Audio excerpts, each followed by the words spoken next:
তো প্রিয় বন্ধুরা, দেখতে পাচ্ছেন এখানে আমার হাঁসগুলো। তো আজকে ভিডিও করার উদ্দেশ্য হলো আমরা একটা ভ্যাকসিন নিয়ে সমস্যার মধ্যে পড়ে যাই। তো ভ্যাকসিনটা হলো ডাক কলেরা ভ্যাকসিন। এই ভ্যাকসিনটার বাজার মূল্য বা প্রাইস নাই। আমাদের যে কোনো ফার্মেসিতে গেলে 1000 টাকার উপরে ওরা দাবি করে। তো এই ভ্যাকসিনটা যদি আমরা দিতে যাই তাহলে অনেক ব্যয়বহুল হয়ে যায়।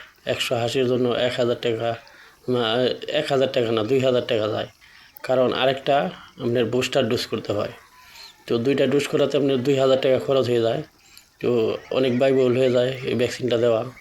আর ডাক প্লেগ ভ্যাকসিনটা এটা আপনার 20, 30 বা 50 টাকার মধ্যেই পাওয়া যায়। এটা সমস্যা না। দেখা গেছে 100 টাকার মধ্যে বা 200 টাকার মধ্যে 2টা ভ্যাকসিন দেওয়া যায়। কিন্তু এই ডাক কলেরা ভ্যাকসিনটা এটা নিয়ে অনেক সমস্যার মধ্যে আছি। আমি অনেক সমস্যার মধ্যে আছি। কারণ ডাক কলেরা ভ্যাকসিনটা আমি এখনও পাই নাই, খুঁজতেছি।